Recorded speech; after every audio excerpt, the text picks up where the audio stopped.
नमस्कार। बिहार की बात में आपका स्वागत है। मैं हूं पंकज कुमार। इस खास पेशकश में हम चर्चा करने जा रहे हैं कि आखिरकार ललन सिंह के एक बयान से बिहार में सियासी बवाल क्यों मचा हुआ। दरअसल ये महत्वपूर्ण इसलिए भी हो जाता है क्योंकि वक्फ संशोधन बिल आने वाला है और ललन सिंह ने मुजफ्फरपुर में अपने कार्यकर्ताओं को संबोधित करते हुए जो बयान दिया है उसके मायने गंभीर है। और यह समझना बेहद दिलचस्प होगा कि दरअसल ललन सिंह ऐसा कहने को मजबूर क्यों हुए, क्योंकि ललन सिंह ने बहुत साफ कह दिया कि हमारे नेता यानी नीतीश कुमार ने स्पेशल कैटेगरी के लिए यानी कि मुसलमानों के लिए बहुत कुछ किया, लेकिन मुसलमान हमें वोट नहीं देते हैं, इसलिए हमें मुगालते में नहीं रहना चाहिए कि मुसलमान हमें वोट करेगा। जबकि देश के किसी भी राज्य की तुलना में बिहार राज्य में मुसलमानों के लिए हमारे नेता ने खूब काम किया।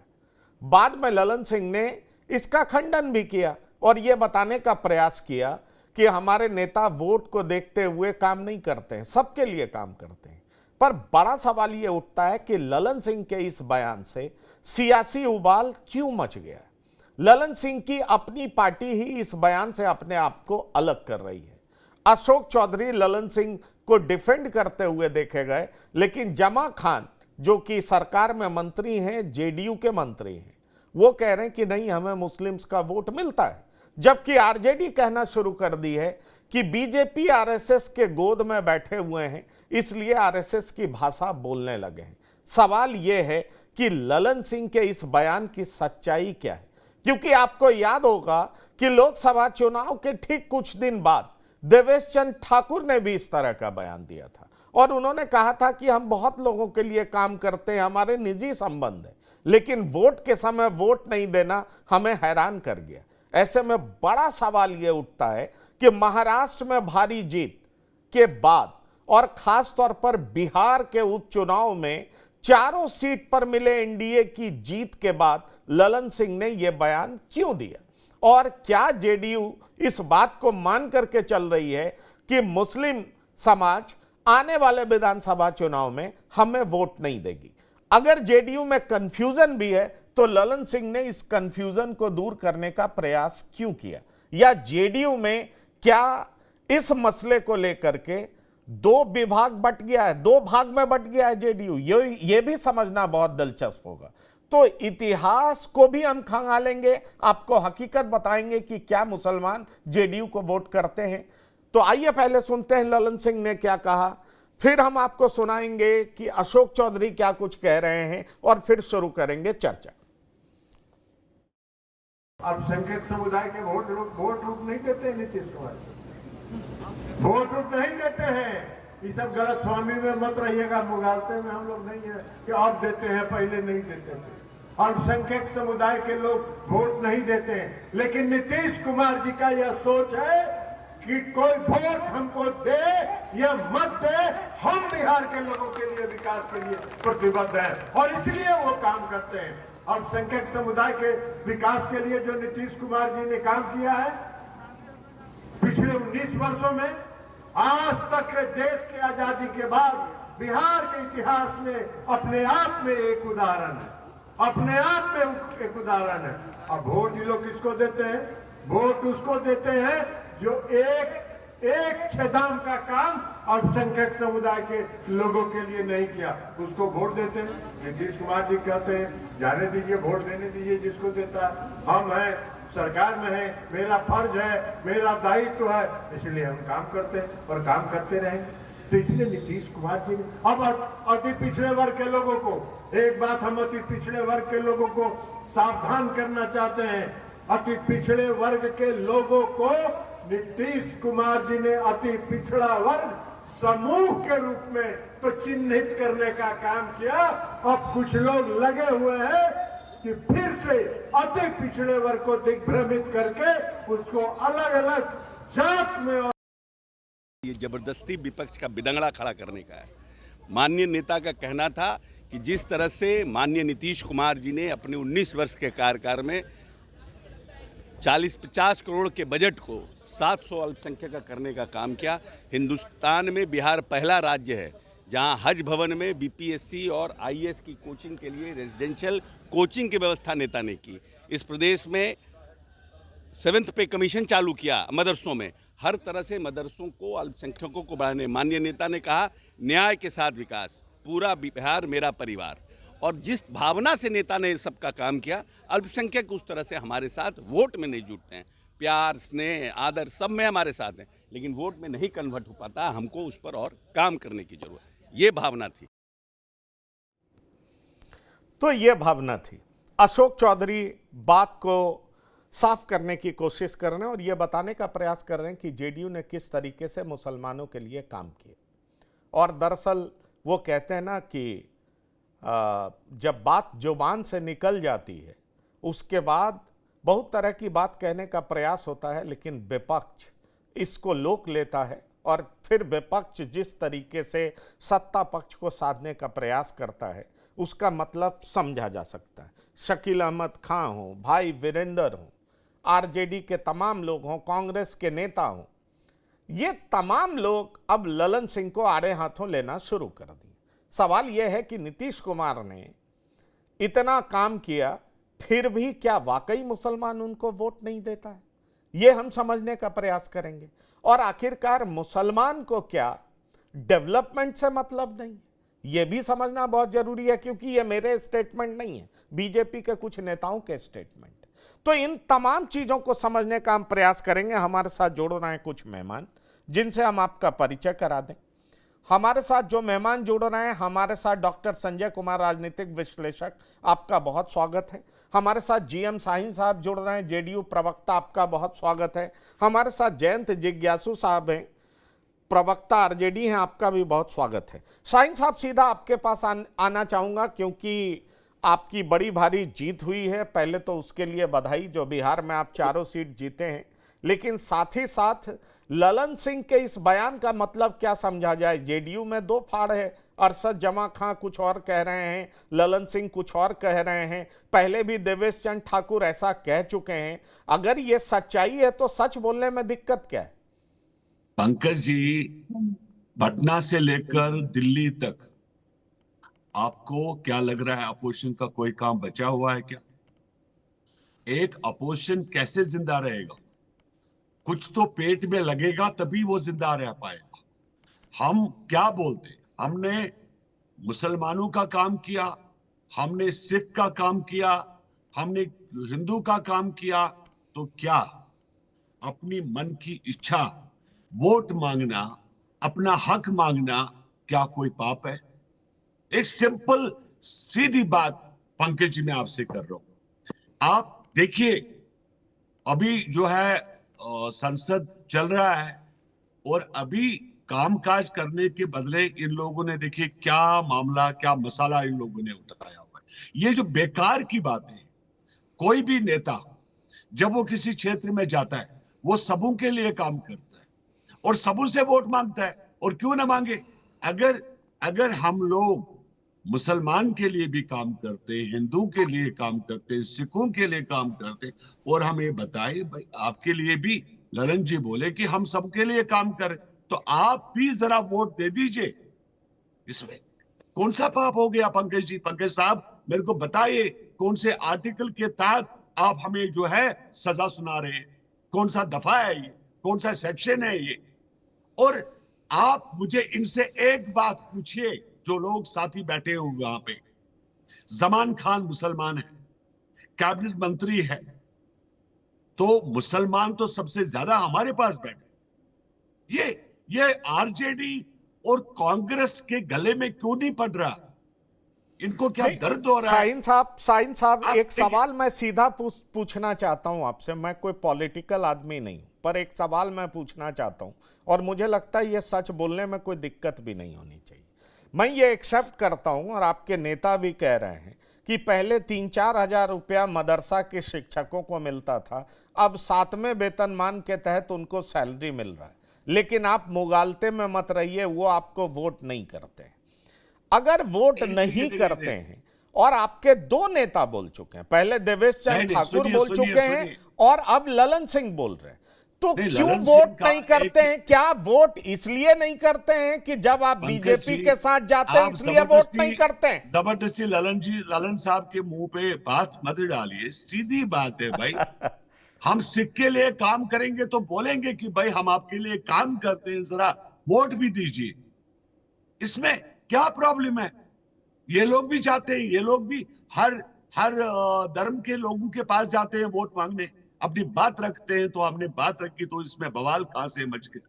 हमने कह दिया तो तकलीफ हुई। ये इनका तो चिट भी इनकी, तो पिट भी इनकी। अगर बिहार के लोगों ने मैंडेट दिया होता तो सरकार सरकार में होते आज।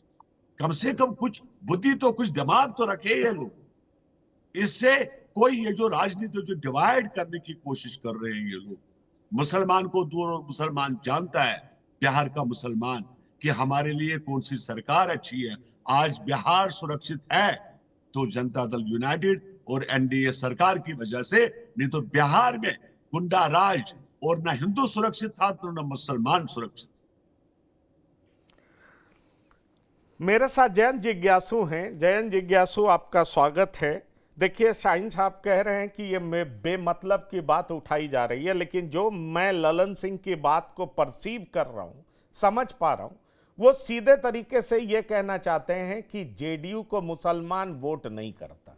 शायद इसकी वजह यह है कि बीजेपी के साथ जेडीयू जब भी होती है मुसलमान वोट नहीं करता। हम लाख उनके लिए काम करें, हम उनके लिए कुछ भी करते रहें, आज़ादी के बाद किसी राज्य से ज़्यादा हमने मुसलमानों के लिए काम किया, लेकिन हमें मुस्लिम समाज वोट नहीं करता है। हमें मुगालते में नहीं रहना चाहिए। जयंत जिज्ञासु, इसमें गलत क्या है? क्यों आपकी पार्टी इसका विरोध कर रही है?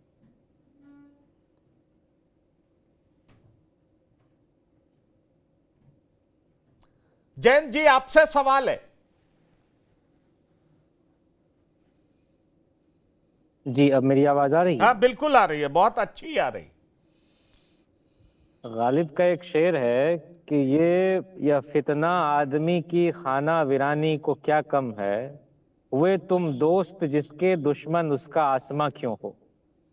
तो आजकल इनकी दोस्ती भाजपा के साथ है, और जहां ये मैत्री निभा रहे हैं वहां इतना दबाव इनके ऊपर रहा है। 2020 में आपने देखा है कि इनके एक भी मुस्लिम उम्मीदवार जीतकर विधानसभा नहीं पहुंच सके।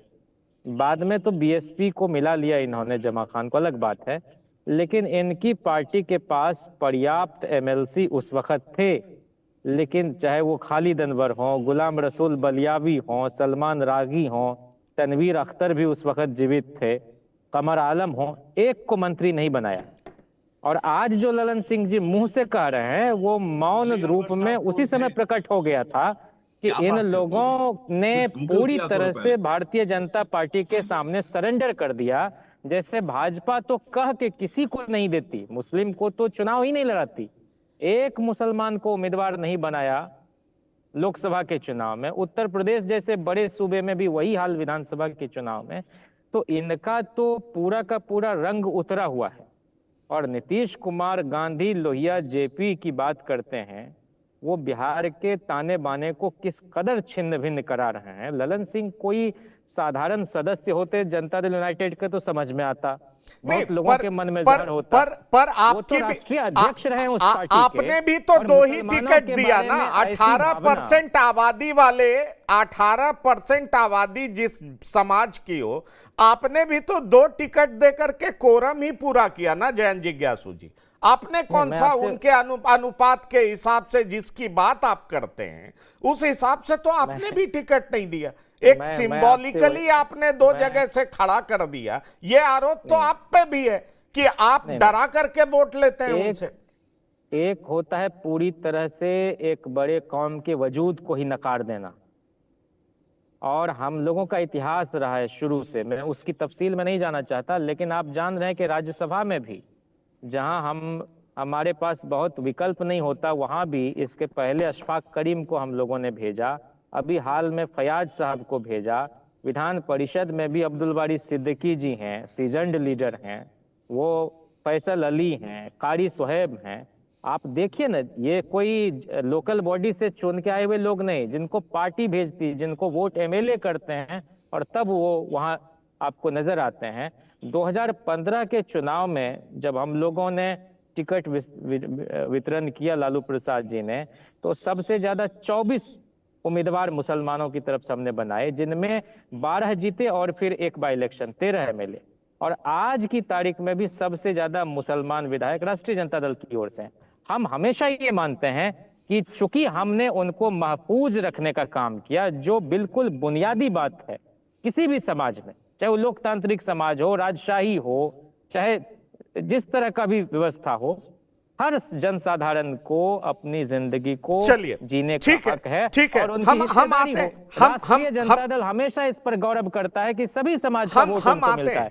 जनता दल यूनाइटेड एक तरह से आसान फरामोशी कर रहा है। नहीं, ठीक है, कि वो हम ऐसा आते हैं। बोल के कि कौन क्या मुसलमान कर वोट रहा है? नहीं करते देखिए देखिए, टिकट नहीं देना, टिकट देना एक दूसरी बात है। साहिब साहब, मैं आ रहा हूं, आपका टाइम आ रहा है, मैं आ रहा हूं आपके पास। डॉक्टर संजय, टिकट नहीं देना एक बात है, पर दूसरी बात यह है कि आप पूरे समाज के लिए क्या कर रहे हैं। अगर जेडीयू कहती है कि हमने बहुत कुछ किया है, टीचर्स की सैलरी बढ़ाई, कब्रिस्तान को घेरा, आम लोगों के लिए बहुत कुछ किया, तो जेडीयू जो कह रही है उसमें तो दम है।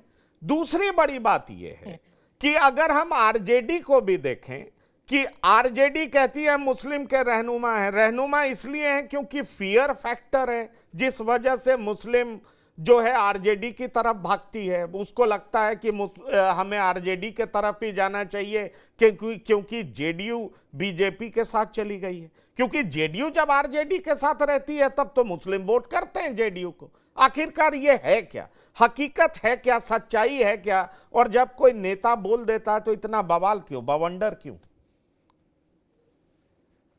नहीं, देखिए, अगर मुस्लिम हित की बात की जाए तो जेडीयू ने ऐसा नहीं है कि मुसलमानों के हित में कोई काम नहीं किए हैं। वो जो बोल रहे हैं वो सच्चाई है कि अगर 4,000 रुपया मासिक वेतन था मदरसा के शिक्षकों को और आज 7वें वेतन आयोग का उनको लाभ मिल रहा है, इस सच्चाई को स्वीकार करने में क्या दिक्कत है? अगर कब्रिस्तान की घेरेबंदी से लेकर के और जितने भी तरह के हज भवन के निर्माण से लेकर के और सिया सुन्नी वक्फ बोर्ड जो भी है, उसकी बेहतरी के लिए अगर सरकार ने काम किया है तो अपनी उपलब्धियां अपनी बताने का अधिकार है उनको। लेकिन ठीक है, वो ललन सिंह मुजफ्फरपुर के एलएस कॉलेज में कार्यकर्ताओं को संबोधित कर रहे थे। उस क्रम में उन्होंने जो कहा कि सरकार और खास करके नीतीश कुमार जी जिस तरह से अल्पसंख्यकों के प्रति कमिटेड हैं, काम करते हैं, उस लिहाज से अगर देखा जाए तो अल्पसंख्यक न जाने क्यों हमें वोट नहीं करते हैं। ठीक है, मोहम्मद जमाल जेडीयू के ही नेता हैं और उन्होंने तो कहा कि नहीं, ये उनका अपना निजी मामला है। हालांकि ललन सिंह ने ये बात भी कही वहां कि कुछ अल्पसंख्यक नेता कहते हैं कि ऐसी बात नहीं है, नीतीश कुमार जी को भी हम लोग वोट देते हैं और इस समाज का वोट मिलता है। लेकिन मेरा अपना मानना है कि अल्पसंख्यक समाज अब इस बात को समझने लगा है, वो समाज भी अब किसी का कोई बंधुआ मजदूर नहीं है। और इस बार आपने देखा पूर्णिया में पप्पू यादव के साथ चला गया अल्पसंख्यक समाज, कहां कोई समीकरण के साथ खड़ा रहा। रुपौली में शंकर सिंह के साथ चला गया, बेलागंज में जेडीयू के साथ चला गया वो समाज। तो ऐसा नहीं है कि वो समाज अब कोई निर्णय लेने के लिए या कोई खांचा बना हुआ है, उसी खांचे में वो फिट बैठा हुआ है।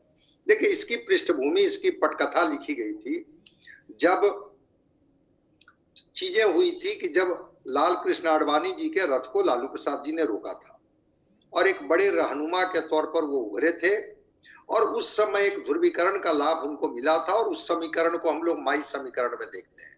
लेकिन 2010 में ललन सिंह बड़े कद्दावर नेता हैं, केंद्र में मंत्री हैं, 2010 में अच्छा खासा अल्पसंख्यक का वोट मिला था। जो आपके सवाल हैं कि क्या नीतीश कुमार जब लालू प्रसाद के साथ रहते हैं तभी इनको वोट मिलता है, 2010 में तो ये लालू प्रसाद के साथ नहीं थे, अकेले चुनाव लड़े थे और अल्पसंख्यकों का वोट जेडीयू को मिला था। तो ऐसा नहीं है कि सच्चाई को स्वीकार नहीं करना होगा कि अल्पसंख्यक का वोट जेडीयू को नहीं मिला है या बीजेपी की संगति में जाने के बाद इनका वोट कट जाते हैं, आरजेडी के साथ जाने के बाद मिल जाते हैं। नहीं, अल्पसंख्यक पर देखिए, एक बात मुझे लगता है शाहीन साहब बेहतर बता पाएंगे। 2010 में अगर हम देखें तो मुस्लिम 6 विधायक जीते थे।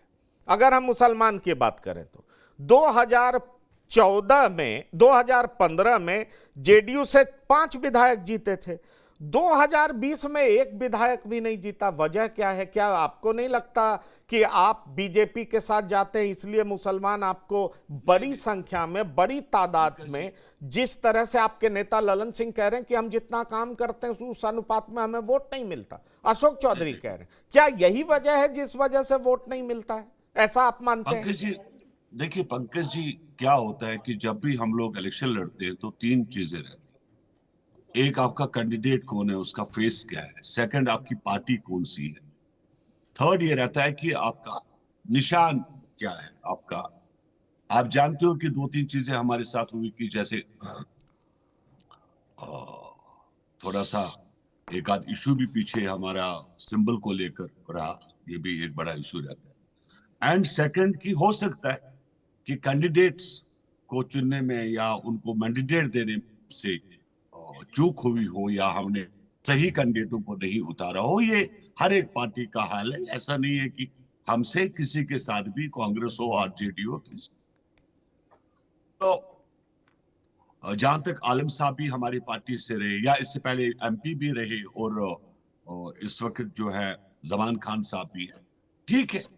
हमें और बेहतर करना चाहिए, या जहां तक अगर कोई खामी है, जैसे हम लोग काम कर भी रहे हैं, हम मदरसों का काम कर रहे हैं, हम जैसे हम फेंसिंग का काम करते हैं, जो भी काम करना है, इसमें और मेहनत करने की पार्टी के जो कैडर को हमें और देखना पड़ेगा। और हम कोशिश करेंगे। 2025 में इलेक्शन होगा और हम देखते हैं कि हमारी कोशिश ज्यादा से ज्यादा मुस्लिम आ जाए पार्टी में। ये तो है नहीं कि हम लोग मैंडेट नहीं देते, हम टिकट नहीं देते मुसलमान को, क्योंकि हमारे लिए तो एक ही है सब देश बिहार को चल। मुसलमान, हिंदू, सिख, ईसाई, वो इंसानियत की बात करता है और इंसानियत पे काम करता है। वो कभी ये नहीं देखता कि कौन हिंदू है, कौन मुसलमान है।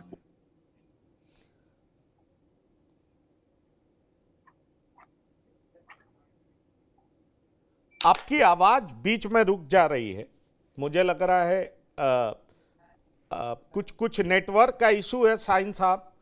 जी, आपकी आवाज बीच में खत्म हो गई थी। मैं एक सवाल आपसे पूछना चाहूंगा, क्या ललन सिंह का यह बयान इंडिकेटर है कि वक्फ संशोधन बिल पे आपकी पार्टी क्या फैसला कर रही है? जेपीसी देखिए पंकज जी, मैं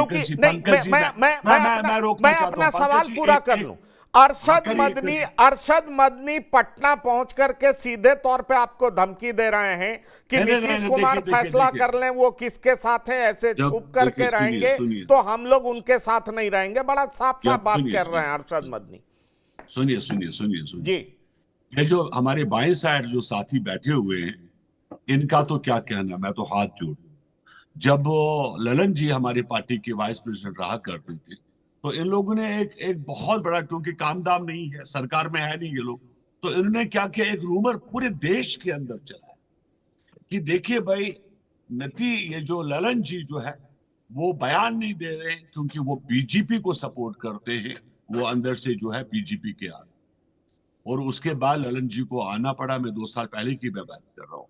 ललन जी को फिर मीडिया के सामने ये साथी जो बैठे हैं बाएं साइड वाले, इनको कोई काम दाम कुछ है, बोल क्या रहे हैं ये लोग। ललन जी ने एक जिंदगी, एक इतिहास है उन्हें जिंदगी अपनी नीतीश कुमार के साथ गुजारी। पंकज जी, हम बोलते हैं ना, बहुत गई थोड़ी रही। और फिर आपका जीवन कितना है, और 10 साल 15 साल, तो कैसे सोच भी सकते हैं ये आदमी कि भाई ललन जी जो है क्या क्या नाम दे रहे हैं, बीजेपी का आदमी है, बीजेपी का हो चुका है, जेडीयू में फाड़ हो, क्या क्या बोल रहे, मन विगत कि जो मन में आया वो बोल दिया, ना ताव देखा ना आव देखा, तो इधर उधर की ना बात कर, ये बता कि कारवान क्यों लुटा, बोल क्या रहे। आप पिछले कितने सालों से सरकार में बाहर हो, आप इस पर काम करो कि जनता आपको वोट क्यों नहीं दे रही, जनता मैंडेट क्यों नहीं दे रही, क्यों दूसरे के घरों में हम लोगों ने कभी नहीं बोला। नहीं, चलिए ठीक है। तेजस्वी और लालू के बीच में क्या चल रहा है, हमें क्या क्या जरूरत पड़ी है? हम काम में लगे हैं, बिहार का काम ठीक है, कर रहे हैं, ठीक है। हिंदू मुझे का लग कर रहा रहे हैं, मुसलमान का कर रहे हैं। आप हमारे सीधे सवाल का सीधा जवाब नहीं दे रहे हैं। हमारे साथ संतोष सिंह भी जुड़ गए हैं, वरिष्ठ पत्रकार हैं। संतोष सिंह, अब ये संजय जी ने इतनी इतनी पूरी विस्तार से पूरी बात आपके नहीं नहीं नहीं, सामने बिल्कुल ठीक है, पॉइंट पूरी टेकन, टेलीविजन चैनल के सामने रख दी। पॉइंट लेकिन पंकज जी, आप इसको मानो तब ना, आप नहीं मानोगे तो आप क्या नहीं करें? नहीं, पॉइंट अब खुदा के पास, भगवान नहीं के मंदिर में तो मैं नहीं जाऊंगा कि भाई पॉइंट पंकज जी को मनाओ, पॉइंट पंकज जी टेकन, को मनाओ। Point taken. मैं क्या करूं? आपने अपनी बात रख दी, आपने अपनी बात रख दी। संतोष सिंह जी, क्या जेडीयू के नेता ललन सिंह जो बयान देते हैं उसको आप किस रूप में देखते हैं? क्या उन्होंने हकीकत बयां कर दिया? क्योंकि जेडीयू जब बीजेपी के साथ रहती है तो मुसलमान बल्क में उनको वोट नहीं करती है। दूसरी तरफ डॉक्टर संजय कह रहे हैं कि नहीं, ऐसा नहीं है, अगर ऐसा होता तो बेलागंज में जीत नहीं होती। सवाल यह है कि ललन सिंह के कहने का मतलब क्या है? और दूसरा मैं आपसे यह पूछूंगा कि यह एक ऐसा इशू है जिसको जेडीयू इवेड करना चाहती है, वो नहीं चाहती है कि इस मुद्दे पर वो बीजेपी के साथ बिल्कुल खड़ी दिखे। आप कैसे देखते हैं इसको? देखिए, निश्चित तौर पर शुरू से ही 2005 में जब नीतीश कुमार आए, उसके बाद से लगातार नीतीश जी का प्रयास रहा कि मुस्लिम वोट जेडीयू के पाले में आए, जेडीयू को मिले। लेकिन कुछ वोट, अगर अपवाद 2-4% वोट छोड़ दिया जाए तो मुस्लिम वोट जेडीयू को कभी मिला नहीं। हाँ, आरजेडी गठबंधन के साथ जब भी आए तो जेडीयू का अब मुसलमान वोट जेडीयू को मिला, लेकिन बाकी कभी भी नहीं मिला। लेकिन नीतीश जी का प्रयास वो लगातार जारी रहा। ललन सिंह ने वही बात कही कि भाई नीतीश जी लगातार काम कर रहे हैं सभी लोगों के लिए, लेकिन मुसलमान उनको वोट नहीं देते हैं। ये उन्होंने सच्चाई कही। लेकिन 10 का चुनाव ऐसा चुनाव था, 10 के चुनाव में मुसलमानों का वोट, मतलब कुछ वोट नीतीश जी को जरूर मिला था। मुझे लगता है कि 10% तक वोट नीतीश जी को मिला था मुसलमानों का भी, कहीं कहीं मुसलमानों का भी वोट मिला था 10 के चुनाव में। डेवलपमेंट पर उस समय जो नीतीश जी ने काम किए थे, मुस्लिम महिलाओं ने भी वोट, जो साइकिल योजना आई थी, बाकी कई योजनाएं थी, जिसके कारण उस समय 10 के चुनाव में मिला। आपकी आवाज नहीं आ पा रही है, कुछ नेटवर्क इशू है। मैं जयंत जिज्ञासु जी के पास जाना चाहूंगा। जयंत जिज्ञासु जी, आप पर आरोप लगता है कि आप एक बड़ी खाई बनाना चाहते हैं हिंदू मुसलमान के बीच में, इस इशू को रेज करना चाहते हैं, और सिर्फ इसलिए क्योंकि पता है कि मुस्लिम भावनात्मक रूप से जो है उसको परेशान करके हम वोट हासिल कर सकते हैं। अगर काम के लिहाज से देखा जाए तो आपकी पार्टी पे हमेशा आरोप लगता है कि आपने काम कुछ नहीं किया। आपके शासन में दंगे भी बहुत हुए, फसाद भी बहुत हुए, जो कि नीतीश कुमार के शासन में नहीं हुए। नीतीश कुमार वाकई मुसलमान के रहनुमा हैं, भले ही मुसलमानों के बीच आप जिस तरह का भी मैसेज दें, लेकिन नीतीश कुमार बीजेपी के साथ रहते हुए भी मुस्लिम्स की भलाई के लिए हमेशा काम करते रहे। नहीं, आप ये कह रहे हैं कि भावनात्मक रूप से राष्ट्रीय जनता दल मुसलमानों को परेशान करता है और भारतीय जनता पार्टी और जेडीयू और उनके सहयोगी उनको भावनात्मक रूप से राहत देते हैं। ये तो अपने आप में बहुत हास्यास्पद बात होगी। देश दुनिया जानता है कि हम लोग उनकी परेशानी को कम करना चाहते हैं और कम करने की कोशिश करते हैं। दंगा फसाद की जहां तक बात है तो सारे आंकड़े दुनिया के सामने हैं कि किस तरह से कमनल टेंशन में बिहार झुलस रहा था। लालू प्रसाद जी ने उस पर एक विराम लगाया और मुख्यमंत्री का जो फर्ज होता है किसी भी जाति मजहब के बीच कोई भेद न करे और न्याय करे, इस काम को बखूबी अंजाम दिया उन्होंने। दूसरा कि राष्ट्रीय जनता दल का secular credential tried and tested है। हमारा इलेक्टोरल परफॉर्मेंस जो भी हो और हमारे लेजिस्लेटर्स चाहे जितनी ही कम तादाद में हो, हमेशा, चाहे वो पार्लियामेंट्री फोरम हो चाहे आपको विधानसभा में हो, हमने हमेशा अपना स्टैंड साफ रखा। अभी हाल में जो वक्फ बोर्ड संबंधित जो विधेयक आया उसमें जदयू ने अपना रंग दिखाया, और जिस समय एक हाउस में टेबल भी नहीं हुआ था, कैब उसको बोलते थे, जो अमेंडमेंट बिल था सिटीजनशिप से संबंधित, हमने उसका विरोध किया और अगली ही सुबह, अभी तो 10-12 घंटे भी नहीं बीते थे, नेता प्रतिपक्ष उस वक्त के तेजस्वी जी और हमारी पूरी पार्टी जेपी गोलंबर के सामने धरने पर बैठी। बापू के प्रतिमा के सामने जाकर हमने सौगंध खाई कि हम इस आइन को 1 इंच भी इधर उधर नहीं होने देंगे। दूसरा कि नीतीश कुमार जी अब फैसले नहीं ले रहे। नीतीश कुमार जी फैसले लेने में सर्वथा अक्षम दिखाई पड़ रहे हैं।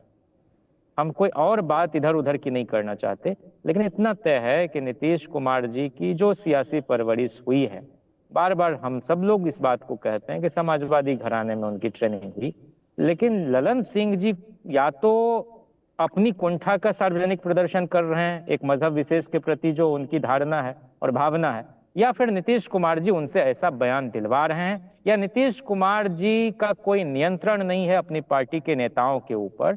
और ठीक आप कह रहे हैं कि आशंका है कि वक्फ बोर्ड पर जो अभी संशोधन पेश होना है आगामी सत्र में, उसमें जेडीयू का यही स्टैंड रहना है जो पहले था उनका। तो इसलिए नीतीश जी ने बिहार को एक तरह से, मैं आपको बड़ी जिम्मेदारी से कहता हूं कि अगर उनका जो भी बिहेवियर और एबनॉर्मल बिहेवियर कई बार डिस्प्ले होता है पब्लिक फोरम पर, अगर यह किसी और पार्टी के और एनडीए में शामिल नहीं होते, यही भारतीय जनता पार्टी इसी को आधार बनाकर ये अदालत मूव करती कि इस तरह के व्यक्ति जो पूर्णतः नियंत्रण में नहीं है अपने आप के, वो किसी स्टेट को चलाने में सक्षम नहीं होते। कॉन्स्टिट्यूशन भी इस बात आप को बहुत इंश्योर बड़ी करता बात है। कह रहे हैं, तो फिर आप क्यों नहीं कॉन्स्टिट्यूशन का सम्मान करते?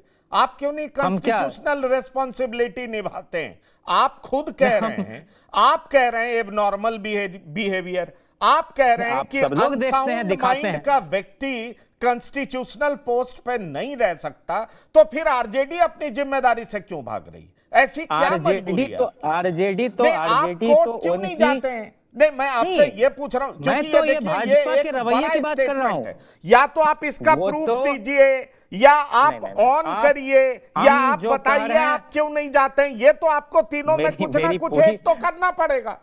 पंकज जी, आप भी इस बात को जानते हैं, देखिए आप भी जिम्मेदार पत्रकार हैं, हम लोग भी जो उनको देख रहे हैं उसी के आधार पर बोल रहे हैं क्या? नहीं, आप बताइए नहीं, भारतीय जनता पार्टी उनका इस्तीफा मांगती थी। भारतीय जनता पार्टी का उसमें बयान है कि नीतीश कुमार जी मानसिक रूप से अस्थिर व्यक्ति हैं, इसीलिए महिलाओं के ऊपर ऐसी टिप्पणी करते हैं। आप विश्वास करते हैं तो आपको कोर्ट जाने से कौन रोकता है? आप भरोसा करते हैं तो आपको कोर्ट जाने से कौन रोकता है? आपको संवैधानिक जिम्मेदारी निभाने से कौन रोकता है? देखिए, एक चीज मैं समझ नहीं पाता हूं, आपकी पार्टी के मुख्य प्रवक्ता कई बार कहते हैं रिटायर्ड ब्यूरोक्रेट सरकार चला रहा है, पर नाम नहीं बोलते हैं। आप कहते हैं अनसाउंड माइंड है, पर आप कोर्ट नहीं जाते हैं। अगर बीजेपी जाती है तो आपको क्यों नहीं रोक? आप क्यों रोके हुए? वो करते हैं। पंकज जी, मुझे लगता है साइन साहब जवाब देंगे। साइन साहब जवाब देंगे। बाद में लीजिएगा ना, हमको एक बात कहने दीजिए। तुम अपने सर को झुकाकर जलील होते हो, तुम्हारे कांधे पे ही अपना सर नहीं है क्या? ये भाजपा के रहमो करम पर सरकार चला रहे हैं, जैसा फैसला कराना है कराती है। मिस्टर जानती जी, मेरी बात सुनिए, पर्सनल टिप्पणी ना करें और टेलीविजन चैनल पे आके, और ये जो आप इल्जाम बता रहे हैं ये वापस ले लीजिए। हमने कभी ये नहीं कहा कि आपके लालू प्रसाद यादव जो है उनका संतुलन बिगड़ चुका है, कभी हमने ऐसी बात नहीं की। आप तो कुछ से कुछ बोले जा रहे हैं, सुनिए मेरी बात, आप तो कुछ से कुछ बोले जा रहे हैं। सुनिए शांति जी, मैं नीतीश कुमार की ही बात नहीं कर रहा, मैं ललन सिंह की भी बात कर रहा कि पब्लिक लाइफ में रहने वाला कोई पॉलिटिकल पार्टी का राष्ट्रीय अध्यक्ष रहा व्यक्ति किसी मजहब विशेष के बारे में ये कहे कि हमको वोट ही नहीं करता, कहाँ का बयान है ये? अरे आपको, अरे अगर आप जीएम शाहीन जी, अगर आप अकलियत परिवार का हिस्सा है तो आपको डूब मरना चाहिए शर्म से। आप किसको डिफेंड कर रहे हैं? आपके अंदर खुददारी है कि नहीं? आपने स्वाभिमान को बेच दिया है क्या? अरे आप मुस्लिमों के अधिकारों, अरे मुस्लिमों की भावनाओं के प्रतिकूल किस पार्टी की गुलामी किए जा रहे हैं भाई? कौन बात के वकील हैं आप भाई? अभी तुम लोग कामयाब नहीं हो जाओगे बिहार में। बस यही तुम नीतीश कुमार वाला संस्कार ले आए, यही तुम ताम इस बार 40 सीटें भी नहीं आएंगी आपकी, याद रखिए। पीसीआर में कोई है क्या? हो गए हैं, कमजोर हुई है, इस मानसिकता को ठीक करिए, इसको ठीक करिए। तुम्हारा गुरु जो है, सुनिए मेरी बात, भाई जो आप तुम्हारा अरे गुरूर तो आप इशारा लोगों तो का है देख रहे हो कि ना? मुसलमानों को तुम्हारा गाली दे गुरु रहे हो, ये मुसलमान कहता है होके कि वो, मुसलमानों को नीतीश गाली जी देने हमारा वालों की बाप है। वकालत क्या किए बात जा रहे हो करते भाई। तुम्हें ये नहीं पता मैं क्या बोल कैसे रहा हूँ? मुसलमान मैं हैं तुम्हें आप कब कि का बता रहा हूँ, मुसलमानों अपने को आप का गाली बता देने वालों की वकालत किए जा रहे हैं गाली आप? देने वाले की बात शर्म आनी नहीं है, चाहिए सीधी सी आपको, बात। तुम्हारा गुरु जो है शर्म वो आनी भी चाहिए। नीतीश कुमार को बाप कहता मुसलमानों है, को और जलील तुम्हारी करने वाले जो व्यक्ति को मानसिकता आप है वो डिफेंड दिल कर रहे हो। चुकी है। कैसे ऐसे मुसलमान हो आदमी आप? से हमने कोई बात नहीं करनी।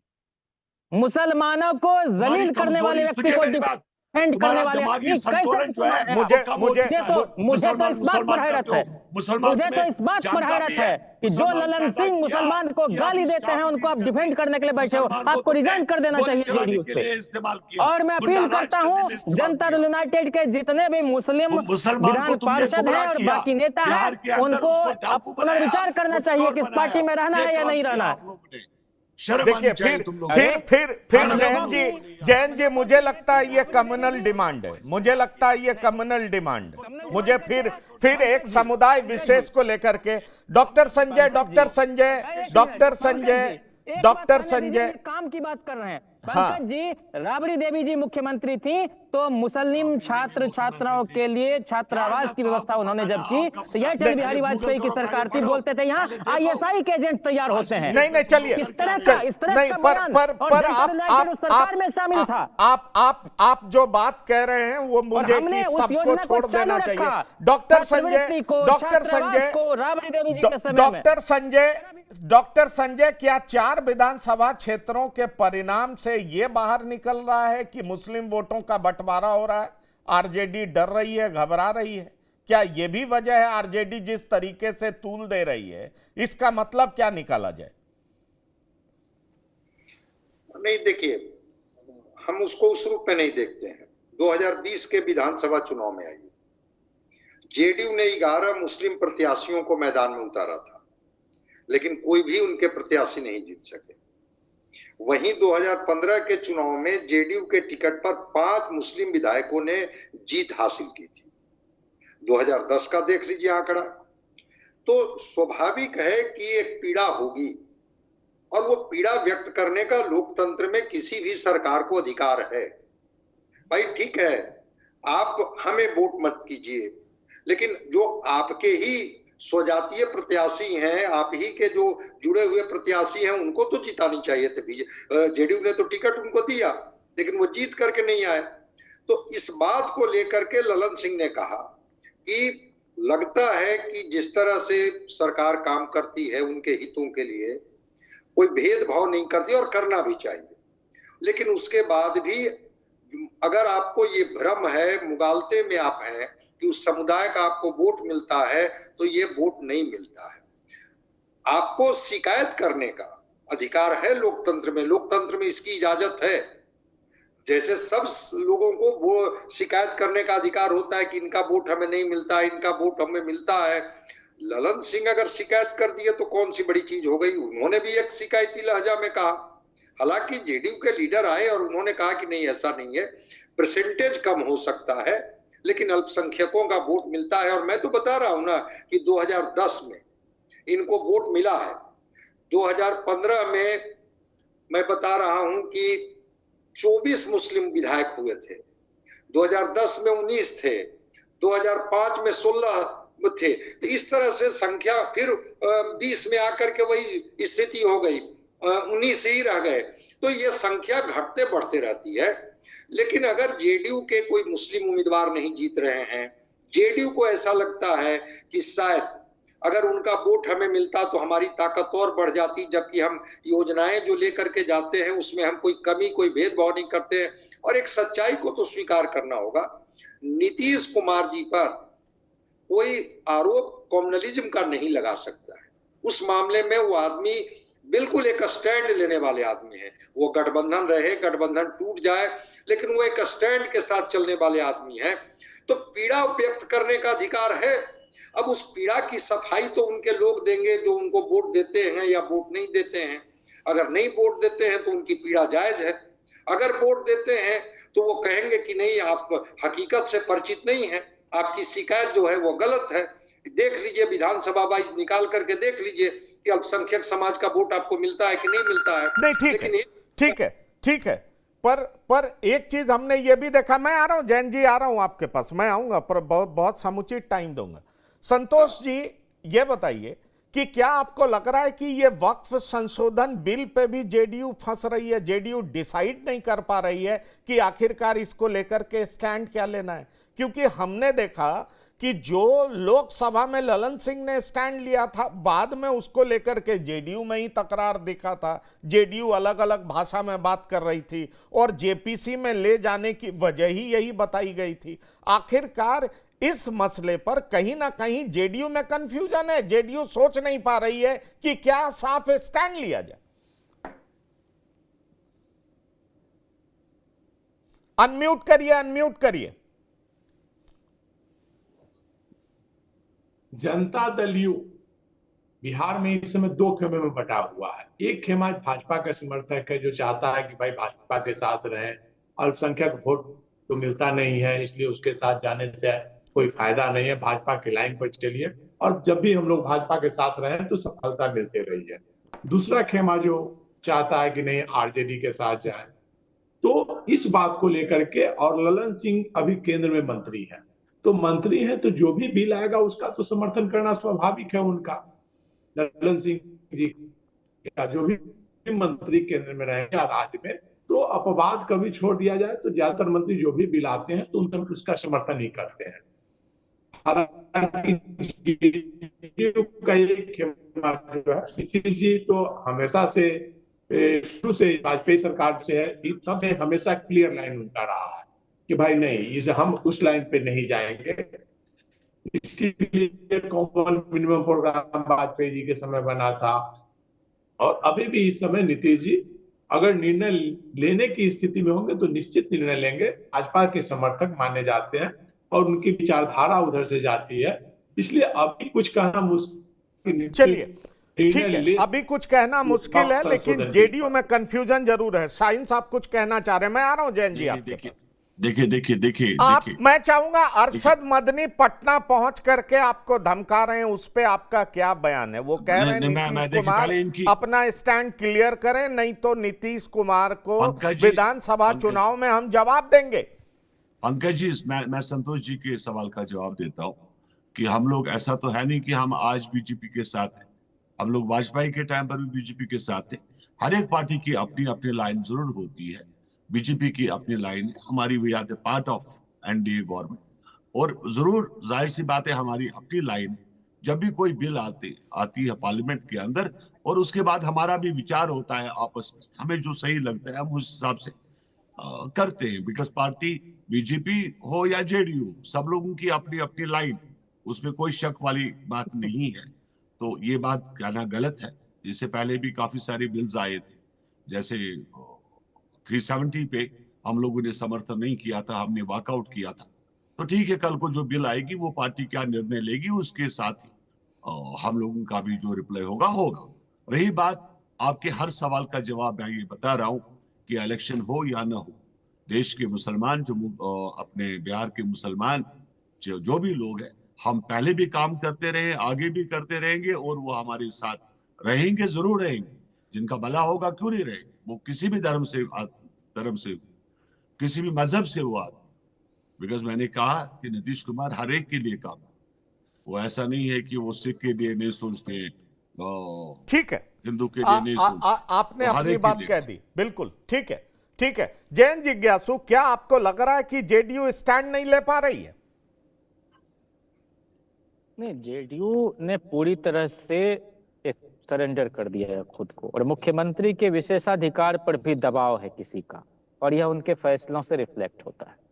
मैं अपनी ओर से कोई भी ऐसी टिप्पणी नहीं करना चाहता जिनसे उनकी शख्सियत में और उनके प्रति सम्मान में कोई कमी आए, क्योंकि हम लोग भी और हमारे नेता भी उनकी बड़ी कद्र करते हैं। हम लोग चिंतित इस बात को लेकर हैं कि एक इस तरह के स्टेचर का आदमी, जो कभी वाजपेयी के पैर न छूता हो, जो कभी आडवाणी और मुरली मनोहर जोशी के पैर नहीं छूता हो, जो जॉर्ज साहब के पैर नहीं छूता हो, जो पैर छुलाने की संस्कृति के हमेशा विरोध में खड़ा रहा हो, वह व्यक्ति आज के आर.के. सिन्हा, वह व्यक्ति आज अधिकारी के सामने इस तरह से।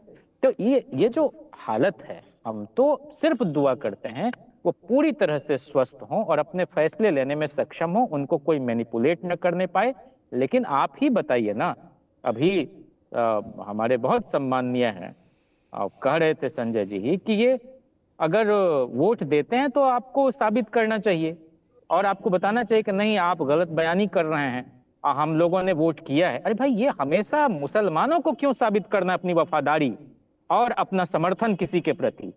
ये तो विचित्र बात है ना। भाजपा भी वही रवैया करेगी मुसलमान के साथ, आप भी वही करेंगे, और ये पॉलिटिकल बेनिफिट और पॉलिटिकल लॉस गेन से इतर मैं कह रहा हूं कि इस देश का सामाजिक ताना बाना पिछले 10-11 वर्षों से जिस तरह से खराब किया गया है और बाकी पॉलिटिकल पार्टीज को भी जिस तरह से एक माहौल बना के प्रेशराइज करने की कोशिश की जाती है कि आप मुसलमानों के हक में अगर खुल के रहेंगे तो हिंदू वोट नाराज हो जाएगा। हम इस पूरे विमर्श की धज्जी उड़ाना चाहते हैं। हम लोगों की पार्टी हमेशा अकलियतों के किसी भी तरह के हक हुकूक पर अगर कोई गिद्ध दृष्टि डालता है तो हम उसके हक में खड़े होते हैं और हमारा वोट तो कहीं नहीं दरकता, हमारा हिंदू वोट तो कहीं नहीं नाराज होता, हमको तो उनका समर्थन हासिल होता है। ये वही लोग हैं ललन सिंह जी जो लगातार दलितों, पिछड़ों, आदिवासियों, अकलियतों के खिलाफ वर्षों से जो एक कुंठा उनके मन में पल रही है उसी का प्रकटीकरण आज हो रहा है। आप लोकतंत्र में ये बयान दे ही नहीं सकते अगर आप रिस्पॉन्सिबल लीडर हैं कि एक सेक्शन आपको वोट ही नहीं करता। आप अपने आचरण में सुधार लाइए, आप अपने पूरे अप्रोच में सुधार लाइए। कहां खामी है? ठीक बात कह रहे थे संजय जी, अगर कोई ऐसी बात है कि एक सेक्शन आप पर नहीं विश्वास करता है तो आप उनका दिल जीतने का प्रयास कीजिए। लेकिन ये बयान घनघोर निंदा के लायक है और हम लोग इसकी मजम्मत करते हैं। एक शेर है कि रस्म ताजीम कहीं रुसवा न हो जाए, सर इतना मत झुकाओ कि सजदा हो जाए। नीतीश जी जो ये सजदा करते रहते हैं ना, ये ठीक नहीं लगता। बतौर बिहारी हम लोग अपमानित महसूस करते हैं। तो आप उसमें भी अपमानित महसूस करते हैं? आप क्या उसमें भी अपमानित महसूस करते हैं जब उलेमा काउंसिल की मांगों के सामने कांग्रेस, एनसीपी, तमाम पार्टियों ने महाराष्ट्र में सिर झुका दिया था? क्या आप उसका विरोध करते हैं? जी नहीं, हम ये मानते हैं कि देश में कॉन्स्टिट्यूशन सबको बराबरी का हक देता है और भारतीय जनता पार्टी आदमी मानने को ही तैयार नहीं है। मुसलमानों को आदमी ही नहीं मानती भारतीय जनता पार्टी और उसके लीडर, तो इसलिए हम उसके हक में खड़े होते हैं।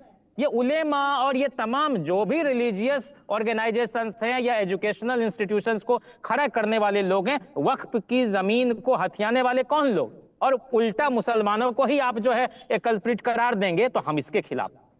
हम नहीं भाई, कौन नहीं जानता है कि चाहे एएमयू बना हो, जामिया बना हो, इस तरह के बहुत सारे सिखों के जो माइनॉरिटी इंस्टीट्यूशंस हैं वो हो, उन सब को बनाने, उसको संचालित करने में उन लोगों का अपना एक योगदान है। वक्फ का मतलब ही है भाई कि कोई चीज को आप डोनेट करते हैं अच्छे उद्देश्य से। अब इस पर जो है आपका ये स्टैंड है जदयू का, कमाल की बात है। नहीं, मैं महाराष्ट्र को लेकर के पूछ रहा हूं, महाराष्ट्र को लेकर के पूछ रहा हूं, माइंडसेट के साथ काम कर रही है। नहीं, मैं महाराष्ट्र को लेकर के पूछ रहा हूं। नाना पटोले और सुप्रिया सुले ने इस बात को पहले ही एक्सेप्ट कर लिया कि आप हमको वोट दीजिए, हम पुलिस में भी 10% आरक्षण देंगे, धर्म के आधार पर आरक्षण देंगे, आपकी 20 मांगों को पूरी करेंगे, और उलेमा बोर्ड काउंसिल ये मांगे उनसे मनवाता है। आप इसका समर्थन करते हैं? मैं यही पूछ रहा हूं आपसे। आप कांग्रेस के एलाई हैं ना? धर्म के आधार पर नहीं है, पसमानदा को आरक्षण है पहले से। मुसलमानों की कई जातियां मंडल कमीशन की वहां जो लिस्टिंग हुई है, नहीं, वहां 10% पसमानदा की बात नहीं है, वहां पर 10% मुसलमानों की बात है कि आप पुलिस में आरक्षण देंगे। उसमें भी कमजोर लोग जो हैं उसको चिन्हित करके कोई एक कैटेगरी बनेगी तो वो कॉन्स्टिट्यूशनली जो है टिकेगा, नहीं तो अदालत में नहीं टिकते इस तरह की बातें। लेकिन एक बात तो जरूर है कि मुसलमानों की नुमाइंदगी सरकारी नौकरियों में लगातार क्यों घटी? मैं तो कह रहा हूं कायस्थों की नौकरी भी काहे घटी? और आजादी के बाद एक जाति की नौकरियों में, तमाम सेक्शन में, एवरी वॉक ऑफ लाइफ में कैसे नुमाइंदगी बढ़ती जा रही है? बुद्धि क्या सिर्फ एक ही तरह के लोगों में है कि सब में है? अवसर आप देंगे तो इस देश की सेवा करने के लिए हर जाति बिरादरी के लोग आपको तैयार नजर आए। हम उसी अवसर की समानता की बात करते हैं और कई बार लोहिया के विशेष अवसर के सिद्धांत की पैरोकारी करते हैं। नीतीश जी भी इसकी वकालत कई बार करते रहे। लेकिन अभी जिन लोगों से वो घिरे हुए हैं, वो ब्यूरोक्रेट भी और वो लीडर्स भी एक खास समूह के लोग हैं और उनको मैनिपुलेट करते रहते हैं, अलबल बोलते रहते हैं। इस आखिरी बेला में उनकी दुर्गति करा रहे हैं, उनको जलील करा रहे हैं। मैं सिर्फ इतना कह रहा हूं। डॉक्टर संजय फाइनल और उनकी कमेंट्स बेहतर आप सेहत के लिए आप करते हैं। हम डॉक्टर लोग भी, संजय तेजस्वी जी भी, डॉक्टर लालू जी भी, संजय राबड़ी जी भी, हमारी पूरी party. Doctor Sanjay final comments, क्या आपको लग रहा है कि ललन सिंह ने जो कहा उसको गलत तरीके से आरजेडी प्रचारित कर रही है और मुसलमान उन्होंने को गलत भड़का कहा रही ही, है? प्रचारित क्या करना है, बहुत गलत कहा, बहुत आपत्तिजनक कहा। चलिए, लोकतंत्र में हाँ, ऐसे बयान की ठीक जगह है नहीं हो सकती। डॉक्टर संजय।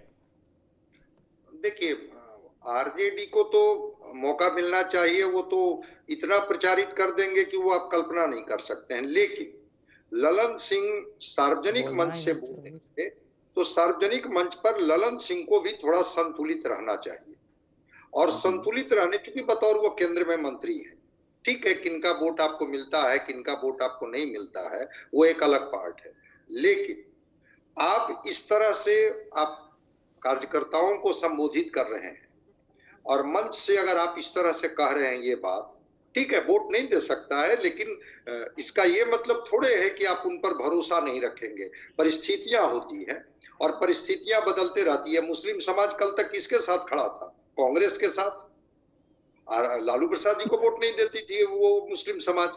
फिर मुस्लिम समाज खड़ा हो गया किसके साथ? लालू प्रसाद जी के साथ।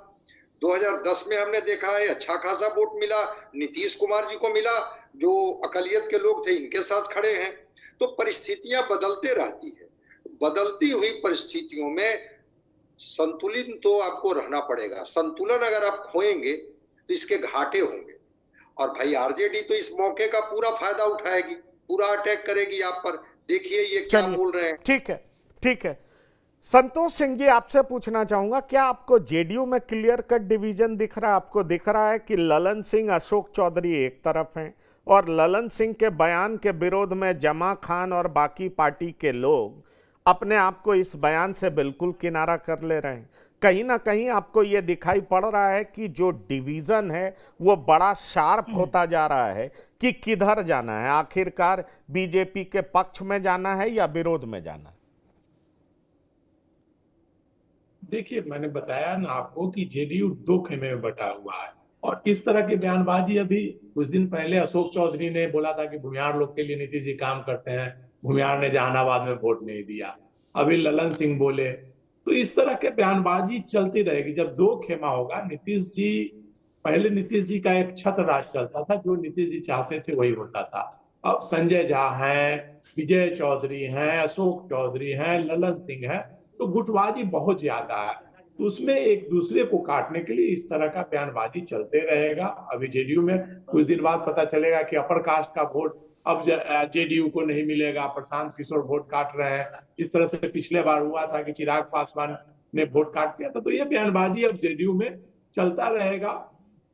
जब नेता कमजोर होता है तो जो छोटे सेकेंड लाइनर नेता रहते हैं इस प्रकार के बयानबाजी करते रहते हैं सभी पार्टियों में, जैसे अभी कांग्रेस में देखने को मिलेगा। वही स्थिति जेडीयू की अभी होगी। चलिए, और नेता लोग बिल्कुल सवाल यह है कि इस मुद्दे को गरमाने का प्रयास जिस तरीके से आरजेडी ने किया है, और दूसरी बड़ी बात यह भी है कि वक्फ संशोधन बिल को लेकर के जेडीयू क्या स्टैंड लेगी, यह भी देखना दिलचस्प होगा, क्योंकि बहुत तरह की बात सामने आ रही है। और जिस तरीके से अरशद मदनी सीधे सीधे नीतीश कुमार और चंद्राबाबू नायडू पर सवाल उठा रहे हैं, उससे एक बात तो बहुत साफ दिखाई पड़ता है कि पहले से ही पसोपेश में रहने वाली जेडीयू क्या ललन सिंह के इस बयान के बाद काफी सख्ते में आ गई है। जयंत जिज्ञासु आपका, जीएम शाहीन जी आपका, संतोष सिंह जी आपका और डॉक्टर संजय कुमार आपका इस प्रोग्राम में शिरकत करने के लिए बहुत बहुत धन्यवाद और शुक्रिया। तो बिहार की बात में इतना ही। ताजा तरीन खबरों के लिए आप लगातार देखते रहिए TV9। धन्यवाद, नमस्कार।